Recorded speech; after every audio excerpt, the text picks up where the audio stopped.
여러분 안녕하십니까? 대장동 개발 의혹의 핵심 인물 중 하나인 유동규 전 성남도시개발공사 본부장이 끝내 구속됐습니다.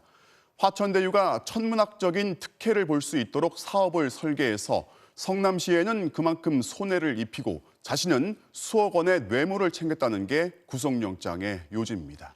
좀 더 구체적인 혐의 내용을 임상재 기자가 보도합니다. 대장동 개발 추진 과정을 주도한 성남도시개발공사 전 기획본부장 유동규 씨가 어젯밤 구속됐습니다. 법원은 증거를 인멸하고 도망할 우려가 있다며 영장을 발부했습니다. 유 씨는 자산관리사 화천대유 등 민간 사업자들에게 이익을 몰아준 대가로 뇌물을 챙기고 그만큼 성남시에 손해를 입힌 배임 혐의를 받고 있습니다. 영장에는 뇌물로 8억 원을 받았다고 적혀 있는 것으로 전해졌습니다. 화천대유 대주주 김만배 씨로부터 올해 초 5억 원, 그에 앞서 위례신도시 개발사업자 정모 씨로부터도 3억 원을 각각 챙겼다는 겁니다. 성남도시개발공사는 지난 2013년에도 대장동 사업처럼 민관 합동 방식의 위례신도시 개발 사업을 진행했습니다. 당시 민간 사업자인 위례자산관리에는 천화동인 4호와 5호 소유주들의 가족 추정 인물들이 사내 이사를 맡기도 했습니다. 대장동 개발을 사실상 주무른 인사들이 과거 위례신도시 때도 호흡을 맞춘 정황으로 해석됩니다. 따라서 검찰의 수사 범위가 대장동을 넘어 위례 개발 당시로까지 확대된 걸로 보입니다. 검찰은 또 유동규 씨가 김만배 씨로부터 대장동 개발 이익의 25%인 700억 원을 받기로 약속했다고 의심하고 있습니다. 어제 영장실질심사에서 유 씨 측은 이 같은 혐의를 전면 부인했지만 검찰은 정영학 회계사가 제출한 19개 녹취 파일 등을 통해 이들의 수익 배분 논의 과정을 파악한 걸로 전해졌습니다. 이와 함께 검찰은 구속된 유 씨를 상대로 대장동 사업 추진과 수익 설계 과정에서 성남도시개발공사를 넘는 윗선의 개입이 있었는지도 추궁할 계획입니다. 유 씨의 진술에 따라 당시 성남시장이었던 이재명 지사를 둘러싼 대선 판세 역시 수시로 요동칠 가능성이 높아 보입니다. MBC 뉴스 임상재입니다.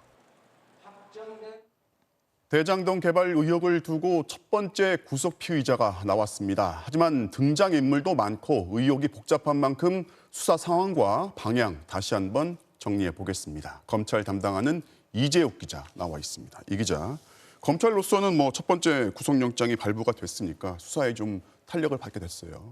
네, 체포 이틀 만에 유동규 씨를 구속한 검찰로선 일단 증거인멸이나 도주 같은 수사의 돌발 변수를 차단하는 데는 성공했습니다. 당장 영장에 적시한 뇌물 혐의 입증에 서둘러야 할 텐데요. 특히 대장동 개발 특혜 대가로 올해 1월 김 씨 측에게서 받았던 5억 원. 검찰은 이 돈이 유원홀딩스라는 부동산 업체를 통해 건네진 걸로 의심하고 있습니다. 이 회사는 유 씨가 성남도시개발공사에서 함께 일했던 정민용 변호사와 공동 설립했지만 사실상 유 씨의 소유라는 의혹도 있죠. 네. 최근 수사팀이 정 변호사도 불러 조사한 걸로 알려졌는데요. 이 5억 원의 전달 경로 등을 통해 유 씨 주변의 자금 흐름을 파악할 수 있을 것으로 보입니다. 그리고 전직 법조기자 김만배 씨를 중심으로 정계, 법조계, 로비 의혹도 새로운 게 계속 나오고 있어요. 네, 김만배 씨가 화천대유에서 빌렸다는 473억 원 가운데 100억 원이 박영수 전 특별검사의 인척 A 씨에게 전달됐다는 의혹이 또 나왔습니다. A 씨는 화천대유가 직접 시행에 나선 대장동 분양을 독점 대행한 업체의 대표인데요. 그런데 이 사람이 운영하는 다른 업체에 이번에는 박 전 특검의 아들이 일했던 사실까지 드러나 의구심이 커지고 있습니다. 박 전 특검 본인은 법률 고문 대가 외에 받은 게 없다고 하지만 딸에 이어 아들까지 의혹이 꼬리를 물고 있습니다. 자, 오늘은요. 화천대유 관계사가 이제 대장동 근처에 최고급 타운하우스를 갖고 있는 이 사실이 드러났는데 이게 실제로 이제 누구 건지 지금 의심을 받고 있어요. 네, 대장동 인근 사판교에 위치한 최고급 타운하우스를 두고 논란이 벌어지고 있습니다. 화천대유가 100% 지분을 가진 자회사 천화동인 1호가 지난 2019년 62억 원에 사들인 집인데요. 따라서 화천대유 대주주 김만배 씨가 실소유한 걸로도 생각해 볼 수 있습니다. 저희 취재진도 오늘 이곳을 찾아가 봤는데요. 판교의 가장 부촌이라고 불리는 곳에 위치한 데다 보안도 매우 삼엄했습니다. 구입 자금은 어디서 조달됐으며 실제 누가 살고 있는지 등에도 관심이 집중되고 있습니다. 주변 부동산 관계자들에게 물어보니까요. 투자 목적으로 살 집은 아니라고 했습니다. 그럼 이 호화주택을 매입한 이유도 궁금해지는데요. 대장동 특혜 의혹에 열쇠를 진 유동규 씨는 구속이 된 만큼 이제 로비 의혹 등의 규명을 위해 김만배 씨에 대한 조사도 본격화할 것으로 보입니다. 잘 들었습니다. 지금까지 인권사법팀 이재욱 기자였습니다. 유동규 전 본부장 구속에 이재명 지사는 관리 책임을 인정한다면서 고개를 숙였습니다. 대신 개발 이익을 최대한 환수하려고 했지만 국민의힘이 방해했다고 거듭 강조했는데요. 하지만 야당은 대장동 비리의 몸통은 이재명 지사라면서 총공세를 폈습니다. 이호찬 기자입니다. 유동규 전 성남도시개발본부장이 구속되자 이재명 경기지사는 의혹이 불거진 뒤 처음으로 깊은 유감을 표명했습니다. 최대한 개발 이익을 환수하려 했지만 제도적 한계와 국민의힘 세력의 방해로 완전히 환수하지 못했다며 고개를 숙였습니다. 국민 여러분들께서 많은 상실감, 소외감 느끼고 계신 거 저희가 이해합니다. 정치인의 한 사람으로서 깊은 유감의 뜻을 표하는 바입니다. 구속된 유동규 전 본부장이 측근은 아니라고 선을 그었지만 관리 책임은 자신에게 있다고 인정했습니다. 관리 책임은 당시 성남시장이든 제게 있는 것이 맞습니다. 매우 안타깝게 생각합니다. 살피고 또 살폈지만 그래도 부족했던 것 같습니다. 대선 후보에서 물러나라는 야권의 공세에 대해서는 한 전 직원이 뇌물을 받으면 대통령이 사퇴하느냐, 직원의 개인적 일탈로 사퇴하면 모든 단체장이 사퇴해야 한다며 일축했습니다. 야권 대선 주자들은 일제히 이 지사가 대장동 비리의 몸통임이 확인됐다며 후보직 사퇴와 특검 수용을 촉구했습니다. 관리자로서의 책임 문제가 아니라 너무 명백한 거기 때문에 본인이 직접 형사 책임을 져야 되겠죠. 국민의힘 김기현 원내대표는 검찰을 향해 이재명 지사 자택과 경기지사 사무실을 신속히 압수수색하라고 촉구했습니다. 조폭 잡을 때 두목 놔두고 행동 대령만 구속하는 것입니까? 대장동 개발 사업 설계한 사람 누굽니까? 다름 아닌 이재명 후보입니다. 특히 유 전 본부장의 혐의에 업무상 배임이 포함됐다며 배임의 총책임은 설계자인 이 지사가 져야 한다고 강조했습니다. 이준석 대표는 이재명 지사가 민주당 후보로 나오면 땡큐인 이나땡 상황이 됐다며 셀프 봉고파직에 위리한 치하라고 비난했습니다. MBC 뉴스 이호찬입니다. 민주당 대선 경선 이재명, 이낙연 후보는 마지막 경선 지역 수도권에 공을 들였습니다. 이재명 후보는 대장동 의혹에도 과반의 선두를 유지하고 있는데요. 남아있는 61만여 표 중 17만 표만 더 얻으면 본선으로 직행합니다. 보도에 조명아 기자입니다. 대장동 논란에도 대세론을 이어가고 있는 민주당 이재명 후보는 서울 지역 5대 공약을 발표했습니다. 강북 지하철 1호선 지상구간과 서울 경부고속도로 일부를 지하화하고 여의도 국회의사당이 세종시로 이전하면 그 자리에 청년 창업 클러스터를 조성하는 방안 등이 포함됐습니다. 한 약속은 반드시 지키는 사람, 길이 없으면 길을 만들어내는 사람, 일을 맡기면 제대로 행하는 사람, 정말로 서울 시민의 삶이 달라진다는 것을. 가능성은 여전히 열려 있다는 이낙연 후보도 61만여 명이 참여하는 수도권 경선과 3차 슈퍼위크에 마지막 승부수를 띄웠습니다. 남북 정상회담 정례화와 분야별 당국자 회담 제도화를 통해 서울 평양에 상호 대표부를 설치하겠다는 통일안보 공약을 발표하며 경기 북부 접경 지역 최대의 관심 사안을 파고들었습니다. 대통령이 당선되면 빠른 시일 안에 대북 특사를 평양에 보내 정권 교체의 공백 없이 남북 대화를 재개하고. 이낙연 후보보다 20만 4천여 표를 더 얻고 있는 이재명 후보는 이번 주 수도권 경선에서 17만여 표만 더 얻으면 과반 득표에 성공합니다. 남은 선거인단과 투표율을 감안하면 수도권 경선에서 41% 안팎 득표율만 보여도 결선 투표 없이 본선에 직행할 수 있습니다.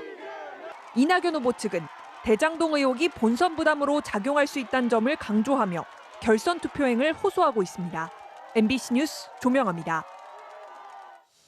국민의힘 윤석열 후보가 최근에 당원 가입이 급증한 걸 두고 민주당 편 위장 당원이 엄청 가입하고 있다고 주장하면서 또 구설에 올랐습니다.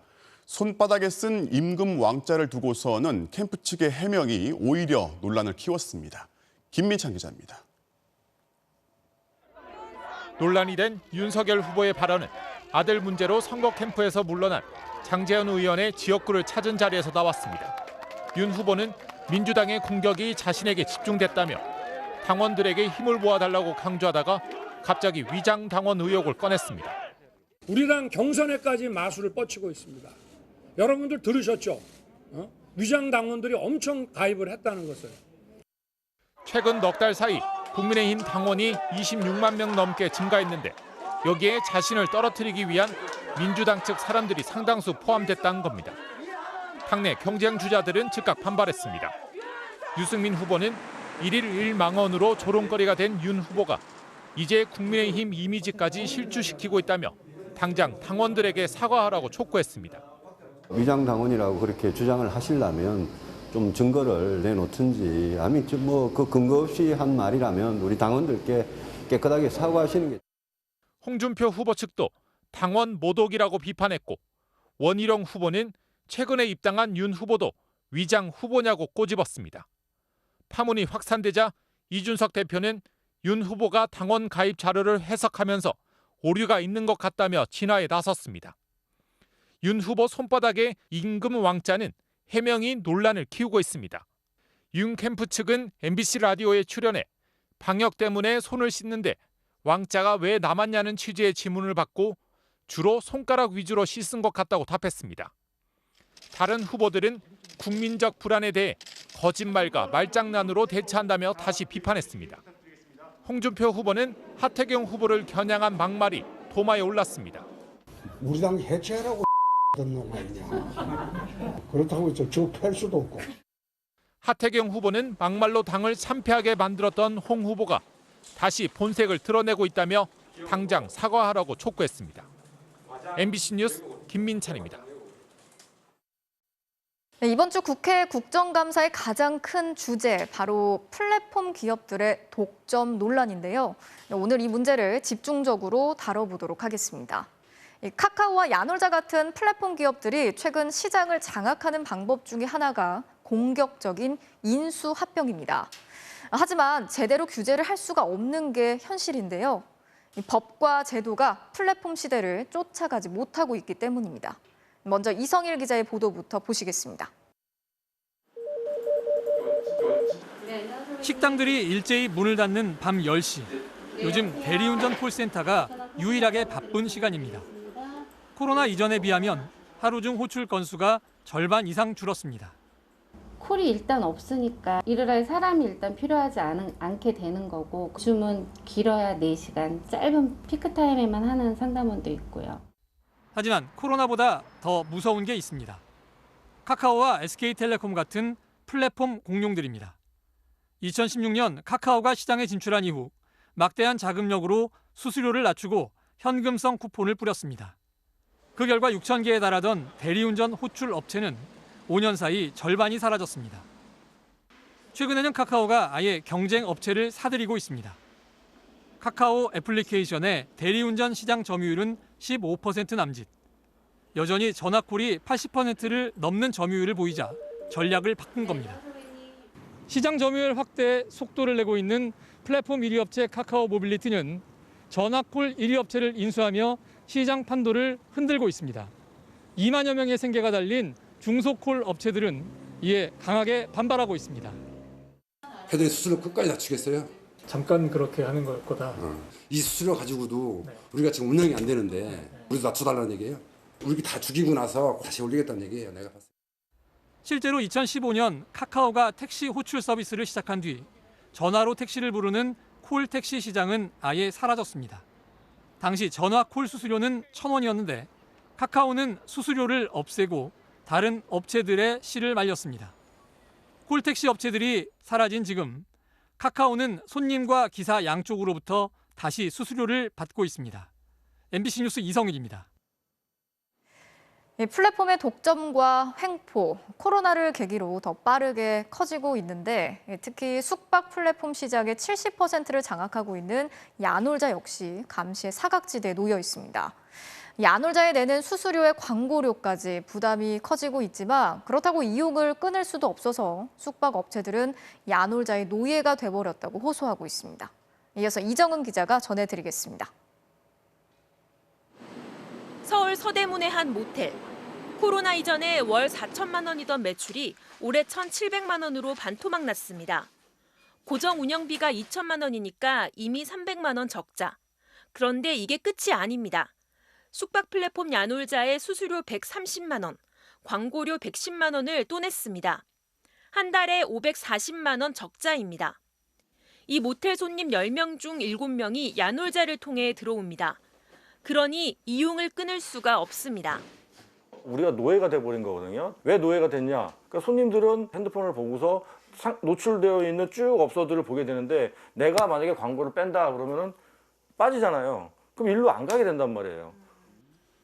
야놀자가 받는 수수료는 매출의 10%. 하지만 수수료 외에 광고료도 받습니다. 한 달 광고료는 최저 45만 원부터 최고 500만 원. 광고를 해야 눈에 띄는 곳에 배치해주고 할인 쿠폰도 붙여주니 안 할 수가 없습니다. 영업 담당하는 사람들이 와서 이 지역의 매출 리스트를 보여줘요. 이거는 저기 사장님한테만 보여드리는 건데 사장님 여기 20몇 위예요. 사장님 이거 광고비 요거밖에 안 쓰잖아요. 숙박 예약 플랫폼 시장의 70%를 장악한 야놀자. 최근에는 아예 전국의 숙박업소 237개를 사들여 직접 운영까지 하고 있습니다. 심판이 선수까지 하고 있는 겁니다. 하지만 야놀자는 공정거래위원회의 감시에서 벗어나 있습니다. 전통적인 공정거래 규제는 소비자에게 피해가 발생한 경우만 집중하다 보니 숙박업체들의 피해가 사각지대로 남은 겁니다. 기존 경쟁 정책의 경우에는 사실 가격을 중심으로 많이 봤습니다. 영세업체들을 보호하는 것도 경쟁 정책의 명시적인 목적이 되어야 하는 것이 아닌가, 이런 어젠다가 있습니다. 공짜입과 소비자 편익을 내세워 시장을 휩쓸고 있는 플랫폼. 이런 새로운 독점의 출현을 막기에는 기존의 법과 제도가 낡아 보입니다. MBC 뉴스 이정은입니다. 자, 그러면 이 경제팀 이성일 기자에게 몇 가지 궁금한 점들 좀 더 물어보도록 하겠습니다. 자, 이 기자. 네. 사실 IT 기술로 무장한 이 플랫폼 기업들이 이렇게까지 커진 게 비교적 최근의 일이잖아요. 그렇죠. 다른 나라들은 어떻게 대응을 하고 있습니까? 해외에서도요. 구글, 아마존 같은 플랫폼 공룡들의 독점 논란이 뜨거운데 문제는 기존의 반독점법으로는 규제가 잘 안 된다는 겁니다. 예. 자, 미국에서는 아마존 당하다라는 신조어까지 생겼는데요.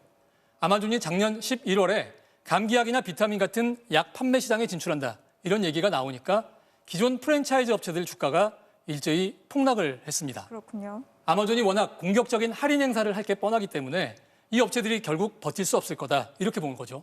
할인 행사를 계속하는 겁니까? 언제까지 하는 건가요? 과거의 경험을 보면요. 이 업체들이 못 버티고 쓰러지거나 아예 인수를 해서 경쟁자가 모두 사라지고 나면 아마존이 1, 2년 안에 할인 행사를 멈춥니다. 예. 미국은 그래서 당장의 소비자 피해가 없더라도 이런 공격적인 인수합병을 아예 못하게 하는 그런 법안을 지금 논의하고 있고요. 네. 유럽에서는 플랫폼이 심판도 보면서 동시에 직접 물건을 파는 선수로 뛰는 걸 막는 그런 규제를 강화하고 있는 상황입니다. 그렇군요. 그러면 우리나라는 어떻습니까? 아직까지 이런 논의가 제대로 되지 않고 있는 것 같아요. 아직 초보적인 수준입니다. 기존의 법으로 규제가 어렵다 보니까 국회가 여론으로 기업을 압박하는 데 머물고 있습니다. 내일 국회 국정감사에는 카카오, 네이버, 쿠팡 같은 그 국내 기업들은 물론이고요. 구글, 애플 같은 글로벌 플랫폼 한국 법인들도 줄줄이 증인으로 채택된 상태입니다. 네. 의원들이 한 번 호통치고 끝낼 게 아니라 플랫폼 시대에 새로운 경쟁 규칙을 마련하는 계기가 되길 기대해 봅니다. 네, 여기까지 듣겠습니다. 이성일 기자 잘 들었습니다. 네. 자, 지난주 스타벅스에서 다시 사용할 수 있는 컵을 나눠주는 행사를 열어서 하루 종일 사람들로 이렇게 발 디딜 틈 없이 붐볐습니다. 최근 회사가 점포의 인력 상황을 고려하지 않고 소비자들이 몰리는 이벤트 행사를 열어서 스타벅스 직원들이 과도한 업무에 시달리고 있다고 하는데요. 매장 직원들이 본사에 항의하는 트럭 시위를 예고하고 나섰습니다. 이문영 기자가 취재했습니다. 지난주 한 스타벅스 매장 앞 차량들이 100m 가까이 줄지어 있습니다. 스타벅스 줄이 그냥 장난이 아니네요. 스타벅스가 환경을 보호하겠다며 한정판으로 플라스틱 다회용 컵에 음료를 주는 행사를 열면서 한꺼번에 손님이 몰린 겁니다. 제가 12시에 일을 했을 때 10시 음료가 나오고 있었어요. 고객들은 음료가 안 나와서 화가 나고 가고 싶다고 갈 수 있는 것도 아니었고. 행사 당일부터 SNS에는 최악의 이벤트다, 매장 근무 파트너를 소모품 정도로 생각하나 등의 글들이 잇따라 올라왔습니다. 이런 무리한 행사를 연이어 강행을 하고 있거든요. 다음 주에 또 할로윈 행사에다가 크리스마스 이벤트까지 두 개 동시에 시작하거든요.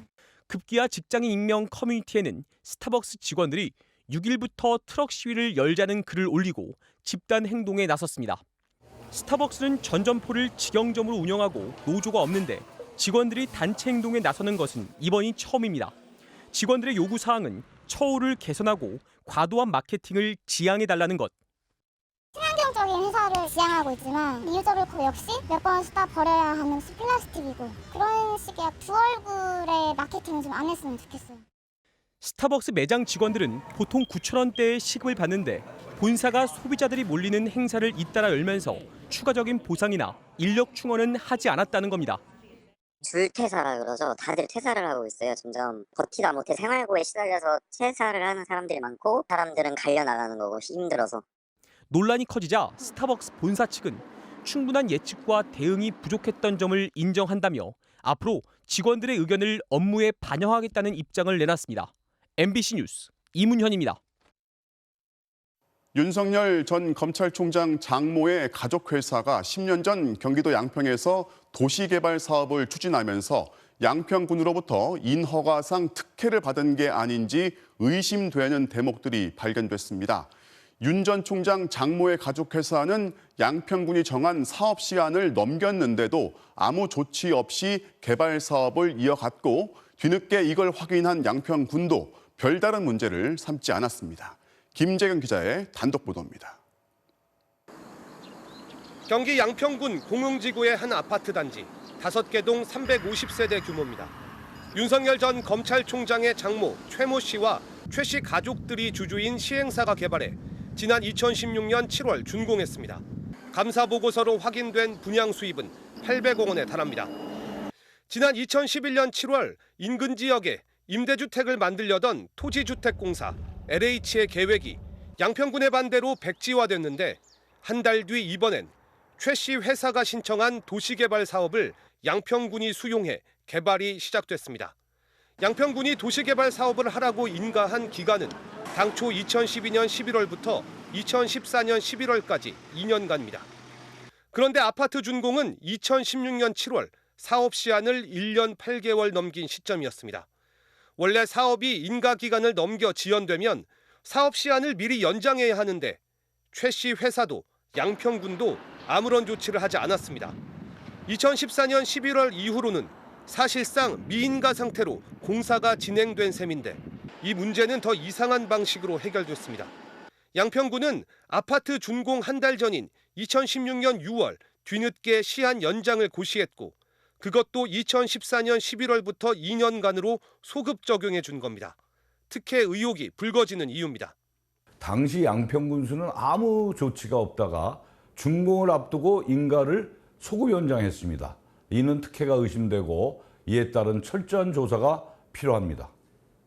양평군청 관계자는 김교흥 의원실을 통해 처음 하는 도시개발 사업이다 보니 행정상의 실수가 있었던 것 같다고 해명했습니다.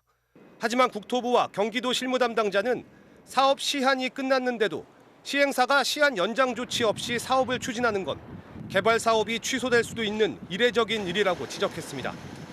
당시 양평군수였고 지금은 윤석열 캠프에 합류한 국민의힘 김선교 의원은 사업 시한 연장은 실무자에게 위임한 사항으로 자신은 기억이 잘 나지 않는다고 해명했습니다. 윤 후보 장모인 최 씨 변호사 측은 수차례 통화를 시도했지만 연락이 닿지 않았습니다. MBC 뉴스 김재경입니다. 네, 코로나19 새 확진자는 11일 만에 2,000명 밑으로 내려왔지만 주말 동안 검사 건수가 줄어든 영향이지 전반적인 지표는 여전히 빨간불입니다. 오늘부터 거리 두기가 2주 연장됐지만 결혼식이나 돌잔치 참석에는 일부 변화가 생겼습니다. 김아영 기자입니다. 대구 달서구의 한 정신과 병원에서 환자와 요양보호사 등 지금까지 18명이 확진됐습니다. 이 가운데 4명은 백신을 맞았지만 확진된 돌파 감염 사례입니다. 입원 생활 중에 마스크 착용 준수가 어려운 환자 그리고 폐쇄병동의 특성으로 추정이 되며 서울 송파구 가락시장 확진자도 819명까지 늘었습니다. 오늘 신규 확진자 수는 1,673명으로 어제보다 400명 이상 줄며 1,000명대를 기록했습니다. 하지만 주말 동안 검사 건수가 줄어든 영향이 크고 방역 지표들은 여전히 좋지 않습니다. 확진자 접촉으로 인한 감염 비중은 50%를 넘어섰고 감염 경로를 알 수 없는 비율은 36.5%, 감염 재생산 지수도 1.1을 기록하고 있습니다. 방역 당국은 10월 연휴 기간 이동량과 모임이 늘 경우 언제든 다시 확산할 수 있다며 우려하고 있습니다. 추석 연휴 이후에 확진자가 증가하고 있는 상황에서 10월에 단풍철 여행객 증가, 또 한글날의 연휴를 맞아 유행이 심화될 수 있어 주의를 당부드립니다. 수도권 4단계, 비수도권 3단계인 현행 거리두기는 오늘부터 2주 더 연장되는데 일부 인원 제한이 완화됩니다. 결혼식은 접종 완료자를 포함할 경우 식사를 하면 최대 99명, 안 하면 최대 199명까지 참석할 수 있고 돌잔치도 최대 49명까지 모일 수 있습니다. 정부는 다음 달 단계적 일상 회복을 위해서는 최대한 유행이 억제돼야 한다며 모임을 줄이고 백신 접종을 했더라도 실내에서는 마스크를 꼭 착용해달라고 요청했습니다. MBC 뉴스 김아영입니다. 정부가 임신부도 백신 접종을 하는데 문제 없다고 밝혔습니다. 조산이나 유산, 기형아 발생에 영향을 주지 않고 오히려 태아한테 항체가 전달되는 장점이 있다는 겁니다. 백신 접종 상황은 김성현 기자가 보도합니다. 오는 8일 임신부 13만 6천여 명의 백신 접종 사전 예약을 앞두고 정부는 적극적인 접종 참여를 당부했습니다. 미국의 연구 결과 임신부 확진자가 중환자실에 입원할 위험은 일반 여성 확진자보다 3배, 사망률은 1.7배나 높았다는 겁니다. 임신부는 코로나19 백신 접종의 필요성과 이득이 높다고 판단하여 코로나19 예방접종을 공고하며 또 임신 중에 확진될 경우 조산 위험이 59%나 올라갔고 확진자가 출산한 신생아의 13%는 코로나 양성이 확인됐다고 밝혔습니다. 전문가들은 임신 주수와 관계없이 백신 접종은 모든 시기에 안전하다고 강조했습니다. 미국과 이스라엘에서 임신부 접종을 한 사례를 보면 이상 반응이 접종 부위 통증과 발열 등으로 일반 접종자와 비슷했다는 겁니다. 다만 12주 이내에 임신 초기이거나 기저질환자, 만 35세 이상 고위험 임신부는 의료진 진찰을 거쳐 접종할 것을 권고했습니다. 전문가들은 또 백신 접종이 조산과 유산, 기형아 발생에도 영향을 주지 않는다고 밝혔습니다. 자연유산 누적 위험은 12.8%로 기존에 발표된 자연유산 기준 통계 추정치 11에서 12%와 유사한 수준으로 mRNA 백신 접종이 자연유산과 관련이 없다라고. 또 화이자 등 mRNA 백신을 접종할 경우 태반이나 모유를 통해 태아에게도 항체가 전달될 수 있다고 설명했습니다. mRNA는 분해가 돼서 무유를 통해서 배출이 되지 않고 오히려 항체가 태아에게 전달이 되어서 코로나 바이러스에 대한 면역을 전달할 수 있는 장점이 있다고 이해를. 전문가들은 접종 뒤 발열 증상이 나타날 경우 아세트아미노펜 계열 진통제를 복용하되 비스테로이드성 항염증제는 합병증을 유발할 수 있는 만큼 피할 것을 권고했습니다. MBC 뉴스 김성현입니다.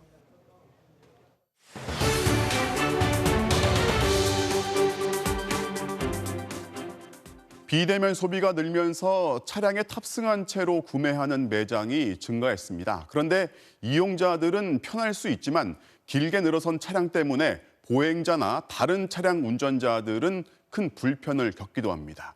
김문희 기자가 그 현장을 취재했습니다. 차량 통행이 많은 왕복 10차선 도로. 제일 안쪽 차로에는 차량들이 꼬리에 꼬리를 물고 길게 늘어섰습니다. 한 커피 전문점 드라이브스루를 이용하려는 차량입니다. 한 차로에 정차 중인 차량만 10여 대. 얼마나 자주 이용하세요? 차 타고 나올 때마다 항상 사거든요. 그러니까 제가 이게 일단 차에서 받을 수 있어가지고 그게 편해가지고. 신호가 바뀌어 직진하는 차량이 합류하고 반대편에서 유턴하는 차량까지 더해지니 순식간에 이 일대 교통은 마비됩니다. 맨 끝 차선 바로 옆으로 드라이브스루 진입로가 형성돼 있습니다. 대기 차선이 따로 없기 때문에 차량이 몰릴 경우 차선에 멈출 수밖에 없습니다. 바로 옆에 있는 요양보호센터는 매일 아침마다 곤욕을 치러야 합니다. 거동이 불편한 어르신을 태운 차량은 경적을 울리고 나서야 겨우 진입할 수 있습니다. 커피 전문점이 교통 안내원을 배치했지만 역부족입니다. 저희가 아침 차량을 어르신들 모시고 오는데 들어오지를 못하고 오늘 같은 경우 좀 너무 심한 거예요. 점심시간이 다가오자 패스트푸드점 드라이브스루로 차량이 몰려듭니다. 코로나19 이후 1인당 구매 금액이 증가해 대기 시간이 길어졌습니다. 한 사람이 세트 3, 4개, 5개 뭐 이렇게 사오는 데가 많으니까 주문이 많아지지. 이때 인도를 가로막고 멈춰선 차량. 보행자와 자전거 운전자가 아슬하게 비껴갑니다. 어떤 데 보면은 차를 이게 좀 서가 있으면 되는데 전부 다 인도를 치고 가로막고 있으니까. 하지만 출입 구간에 5분 이내로 정차한 차량은 단속 대상도 아닙니다. 늘 많은 사람이 드나드는 대형마트나 백화점은 어떨까? 연면적 1000제곱미터 이상인 시설물들은 교통 혼잡을 유발하는 것에 대한 부담금을 내고 있습니다. 교통 문제에 대해 완화를 목적으로 매년 지자체에 일정 비용을 납부하고 있습니다. 민원이 잦은 드라이브스루 매장들은 어떨까? 건축물 대장 발급받으려고 왔는데요. 대부분 연면적이 400에서 600여 제곱미터로 교통유발 부담금 납부 대상이 아닙니다. 코로나19 여파로 드라이브스루를 도입하는 매장은 전국적으로 증가하는 상황. 전용 주차장 외에도 드라이브스루를 이용하는 차량들이 대기할 수 있는 공간을 따로 마련해둔 곳도 있습니다.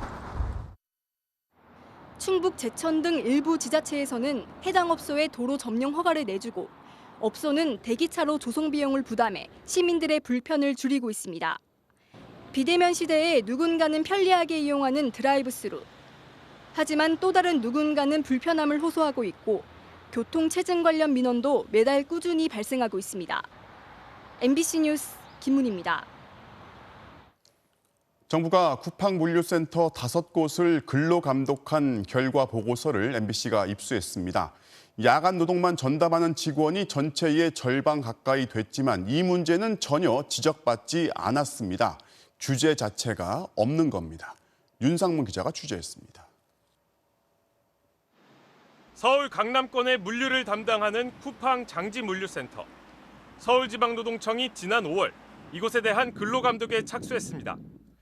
주간 근무자는 295명으로 56%, 야간 근무자는 234명으로 44%였습니다. 주야간 교대 근무자는 1명도 없었습니다. 절반 가까이가 교대도 없이 계속 밤에만 일하고 있다는 뜻입니다. 하지만 근로감독에서 전혀 지적받지 않았습니다. 연속 야간 노동에 대한 규제 자체가 없기 때문입니다. 50분 일하고 10분 정도 쉬고 이렇게 하면 좋은데 혈압이라든지 뭐 그런 게 좀 아무래도 높게 나오죠. 간 기능 같은 것도 조금 안 좋게 나오고. 하지만 노동자들은 이런 요구도 제대로 하기 어렵습니다. 근로감독 결과 장지물류센터에서는 1년에 4번 열어야 하는 노사협의회를 작년에 1번밖에 열지 않았습니다. 대부분 비정규직이라 노조 가입률이 낮기 때문입니다. 장지센터 노동자 529명 중 정규직은 77명, 14%에 불과합니다. 나머지 86%는 단기 계약직과 일용직입니다. 노사협의회가 열려도 형식적이라고 합니다. 제가 봤을 때 형식적인 것 같아요. 그냥 보이기식이잖아요. 쉬는 시간이 뭐 덕이라도 주는 거 그런 거 재미없거든요. 고용노동부가 쿠팡 5개 물류센터에 대해 근로감독한 뒤 부과한 과태료는 총 3,400만 원이 전부입니다. 쿠팡 야간 노동자들이 불안정한 노동 환경에 놓여 있는 그런 실정이고요. 야간 노동자 보호를 위한 산업안전보건법 개정을 추진할 예정입니다. 전국의 쿠팡 물류센터는 28개. 쿠팡식 연속 야간 노동은 계속 늘어나고 있습니다. 지난 5월 이후 돌연사한 쿠팡 물류센터 노동자 3명은 모두 야간조였습니다. MBC 뉴스 윤상문입니다. 112나 119에 주소를 알 수 없는 다급한 전화가 올 때 경찰이나 소방은 통신사한테서 정보를 받아 위치를 추적합니다. 그런데 그 정보로 위치가 확인되는 경우가 10건 중 3건밖에 되지 않습니다.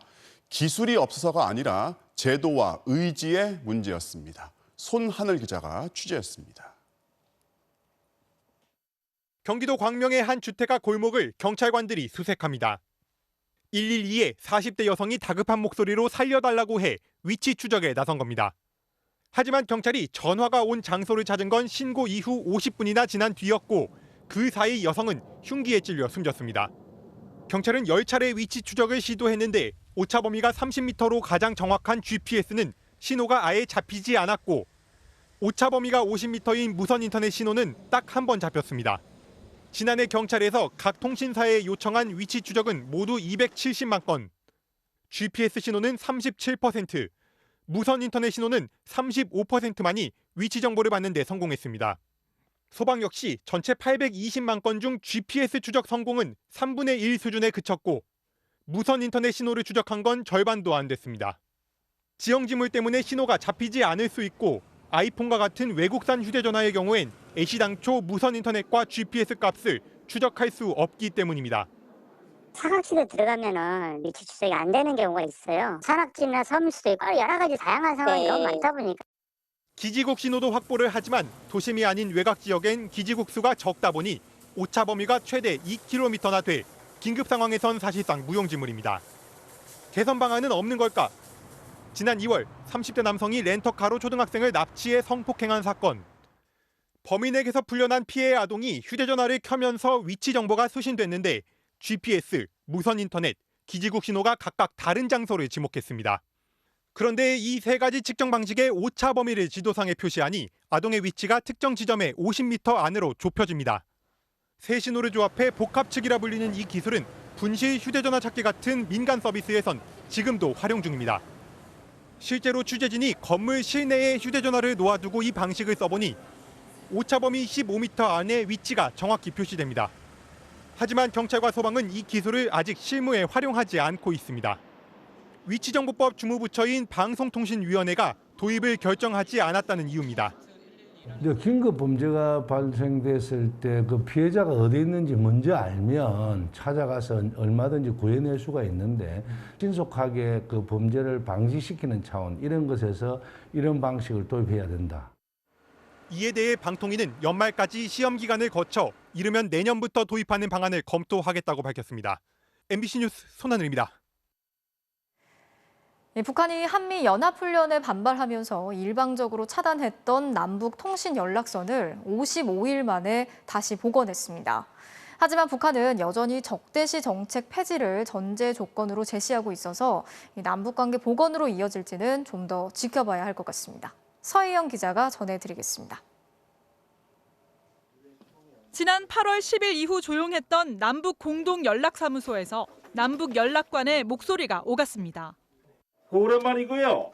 이렇게 통신연락선이 복원되어서 매우 기쁘게 생각합니다. 군 통신선도 복원됐습니다. 앞으로 시험 통화는 기존과 같이 매일 09시와 16시에 시행하겠습니다. 지난달 29일 김정은 국무위원장의 통신선 복원 발표 이후 닷새 만입니다. 통일부는 한반도 정세 안정과 남북관계 복원을 위한 토대가 마련됐다고 평가했고 국방부도 한반도의 실질적인 군사적 긴장 완화로 이어질 수 있길 기대한다고 밝혔습니다.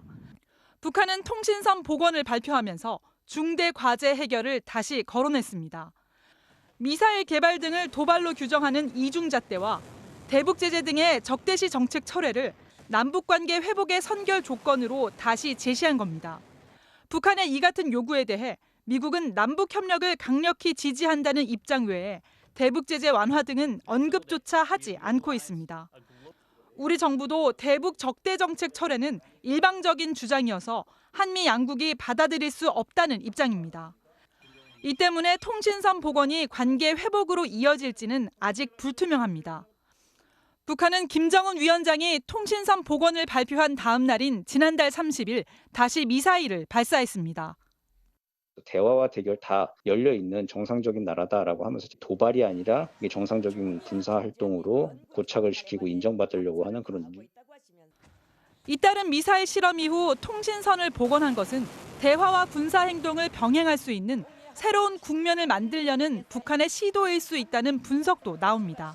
MBC 뉴스 서혜연입니다. 지난 2004년 시작된 반달 가슴곰 복원 사업이 성공을 거두면서 현재 70여 마리가 지리산에 자리를 잡고 살고 있는데요.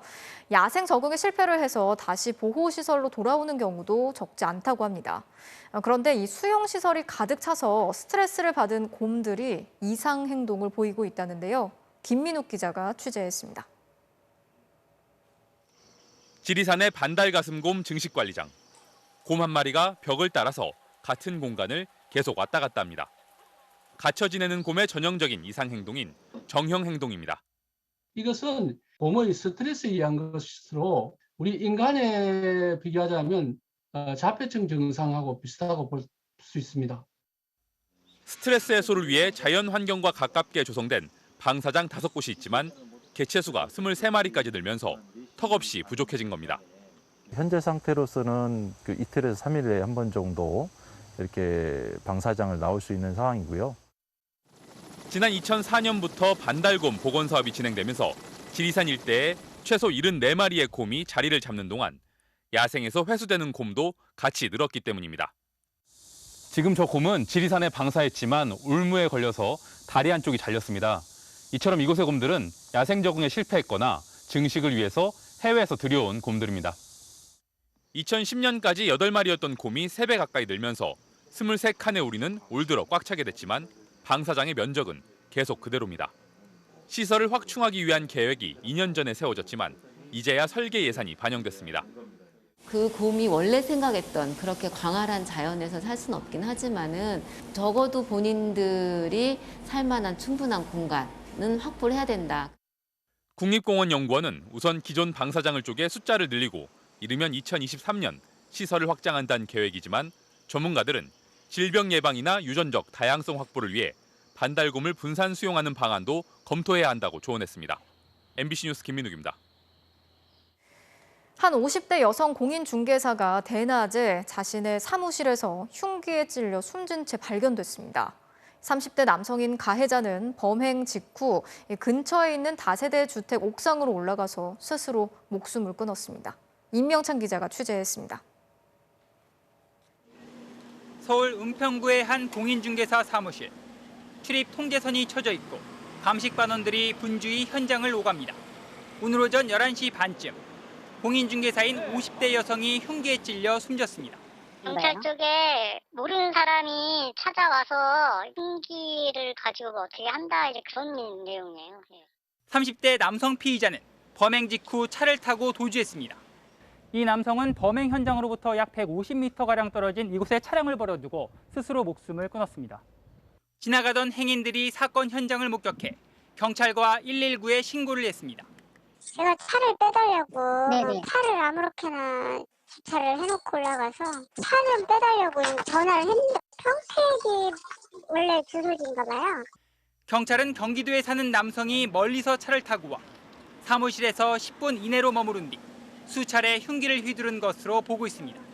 범행에 사용된 흉기를 범인이 가지고 온 것인지 사무실에 있던 것을 우발적으로 사용한 것인지는 아직 확인되지 않았습니다. 경찰은 현재까지는 부동산 업무와는 관련 없는 범죄로 추정하고 있는데 원한 관계에 의한 범행 등 다양한 가능성을 열어놓고 수사하고 있습니다. 경찰은 이 남성과 피해 여성의 통화 내역을 확보하고 이 두 사람의 관계 파악에 주력하고 있습니다. 경찰은 명확한 사인 분석을 위해 부검을 실시할 예정입니다. MBC 뉴스 임명찬입니다. 상습 침수를 막기 위해 수백억 원의 예산을 들여서 배수 펌프장을 만든 부산 연제구에선 올해도 침수 피해가 반복됐습니다. 알고 보니까 이 배수 펌프장 시설의 핵심 부품들이 5년도 안 돼서 무더기로 고장이 났던 것으로 확인됐습니다. 송광무 기자가 단독 취재했습니다. 지난 8월 연제구 거제동의 한 도로. 폭우가 쏟아지자 도로는 금세 물바다로 변합니다. 소방대원이 출동해 차량에 갇힌 운전자를 구조합니다. 같은 시각 인근 상업지역도 마찬가지. 여기가 사실상 그렇게 침수가 심할 거라고 생각하지 못하고 장사를 들어왔는데 들어와서 얼마 안 돼가지고 이제 침수가 돼버리니까. 연제군은 4년 전 270억 원을 들여 침수 저감 시설인 배수 펌프장을 만들었습니다. 초당 4,000제곱미터 빗물을 강제로 온천천으로 퍼내 침수를 막는 원리입니다. 지난 8월 폭우 때 가동도 됐는데 침수 피해를 막진 못했습니다. 불과 4년 전에 지은 이 시설은 올해도 내부의 핵심 부품들이 무더기로 고장난 걸로 확인됐습니다. 온천천 역류를 막기 위해 통로를 꽉 막고 있어야 할 부품 2개는 절반이 뚝 떨어져 나갔습니다. 물을 퍼내는 핵심 시설인 배수 펌프 11대 중 4대는 날이 손상되거나 과전압으로 가동이 어렵고 나머지 5대도 수리가 필요합니다. 부품 가격만 5억 원. 유물들이 거기 인플라 쪽에서 회전을 막 하니까 이물질이 끼게 들어갈 거 아닙니까? 그러므로 해서 이게 좀 뒤틀림이 생기버리고. 하지만 정부 규격대로라면 고장난 부품들은 적어도 8년에서 11년 동안 쓸 수 있도록 설계돼야 합니다. 이 시설은 지난해에도 펌프 2대를 수리했던 것으로 확인되면서 사용한 지 5년도 안 돼 핵심 부품 전부가 고장난 셈이 됐습니다. MBC 뉴스 송광모입니다. 생태계의 보물창고로 불리는 한국의 갯벌, 특히 전남 신안의 갯벌은 유네스코 세계유산으로 등재가 되기도 했죠. 그런데 벌써 몇 년째 쓰레기 불법 투기가 계속되고 있고 버려진 쓰레기가 계속 방치가 되면서 어장까지 오염되고 있다는데요. 양정은 기자가 현장 취재했습니다. 전남 신안의 한 어촌 마을입니다. 선착장으로 향하는 길목 한켠을 쓰레기 더미가 차지하고 있습니다. 에어컨과 생활 쓰레기, 영농 폐기물 등이 방치돼 있습니다. 폐타이어와 페인트, 용도를 알 수 없는 철제 상자까지 100m가 넘는 해안가 곳곳에는 쓰레기 불법 투기가 수년째 반복되고 있습니다. 바로 앞 갯벌 안까지도 쓰레기가 가득 쌓여 있습니다. 사람하고 똑같아. 우리가 나쁜 물 나오면 먹고 죽잖아. 병 걸려서. 그거 저기도 그러지. 여기서 비 오면 그 물 다 내려간대. 지자체에 민원을 내도 그때뿐입니다. 주민들은 치우지 않고 쌓이는 쓰레기에 어장까지 오염되고 있다고 분통을 터뜨립니다. 제가 오늘 아침에 조금 신용을 하더라고요. 그때뿐이에요. 그때뿐. 이 앞에가 전체 그 바닥 꼬막 자연 그대로 나온 물인데 다 오염돼가지고 지금. 유네스코 세계유산으로 지정된 갯벌 보존을 위해 수거 장소까지 마련했다는 신안군은 실태 파악조차 제대로 못하고 있습니다. 우리 바닷가 쪽으로 해가지고 뭐 투기를 해서 나간 적은 없어요. 아직은 돌아다녀가지고 우리가 발견하고 이제 그런 인력이 많이 없다 보니까. 지난해 신안을 비롯한 전남 해안의 쓰레기는 수거한 양만 4만여 톤.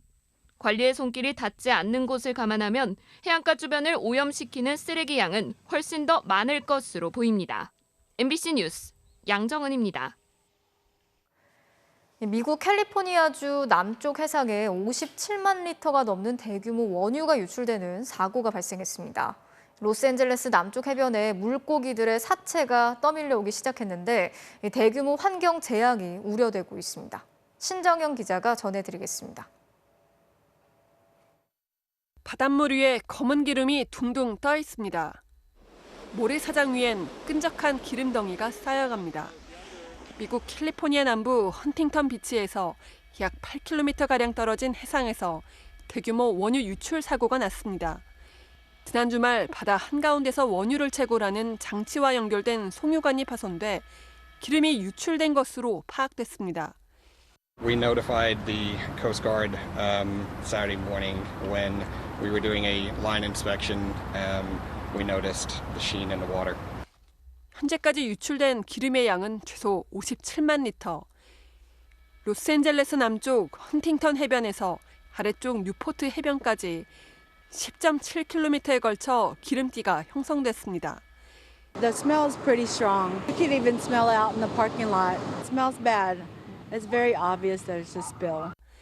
죽은 물고기와 새들의 사체가 하나둘 해변으로 떠밀려 오기 시작하면서 환경재앙이 시작됐습니다. 90종의 조류가 서식하는 생태계의 보고 텔버트 습지 전체에 상당량의 기름이 스며든 걸로 파악돼 더 큰 피해가 우려됩니다. This oil spill constitutes one of the most devastating situations that our community has dealt with in decades. 현지 당국은 해변과 주변 습지 등을 폐쇄하고 방제 작업에 들어갔지만 아직 흘러나온 기름의 1%도 떠내지 못했습니다. 헌팅턴 비치에서는 지난 1990년 2월에도 대형 유조선이 160만 리터의 기름을 유출하면서 수천 마리의 새와 물고기가 떼죽음을 당했습니다. MBC 뉴스 신정연입니다. 아시아 탁구 선수권 여자 단식에서 신유빈 선수가 결승에 진출했습니다. 잠시 후 한일 결승 맞대결에서 우리 선수 최초로 대회 우승에 도전합니다. 김태훈 기자입니다. 일본 선수 3명과 4강에 오른 신유빈. 준결승 상대는 전지희를 꺾고 올라온 안도. 신유빈보다 키가 20cm나 작았지만 날카로운 서브가 돋보였습니다. 신유빈은 상대 서브에 고전하며 첫 게임을 내주고 끌려갔습니다. 하지만 점차 서브에 적응하자 신유빈 특유의 공격력이 되살아났습니다. 강력한 스매시로 밀어붙였고 좌우 폭넓은 공격으로 포인트를 따냈습니다. 두 번째 게임을 가져오며 특유의 기합 소리도 빠뜨리지 않았습니다. 세 번째 게임도 연속 5득점으로 역전에 성공했고 상대와의 키 차이를 적극적으로 이용해 깊은 코스로 연이어 공격을 꽂아 넣었습니다. 계속해서 드라이브를 주고받는 힘 대결에서도 밀리지 않고 상대를 몰아붙였습니다. 전매 특허 스매시를 꽂아 넣으며 분위기를 완벽하게 가져온 신유빈은 세트 스코어 3대1로 승리의 마침표를 찍었고 자신의 탁구 인생 최초로 국제대회 단식 결승에 진출했습니다. 그리고 잠시 후 한국 탁구 역사상 처음으로 대회 여자 단식 우승에 도전합니다. 상대는 세계 21위 하야타 히나. 역시 이번에도 한일전입니다. MBC 뉴스 김태훈입니다.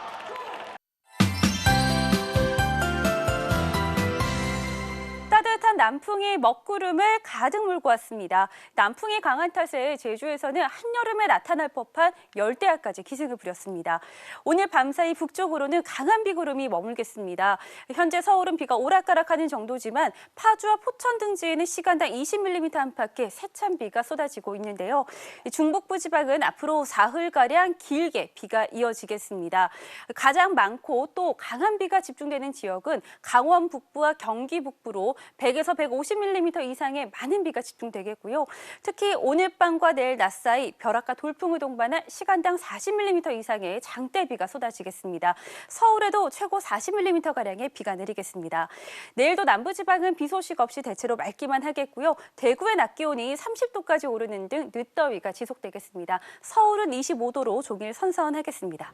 아침에는 남부지방에 계신 분들 짙은 안개를 조심하셔야겠고요. 또 해안가에서는 바람이 무척 강하게 불겠습니다.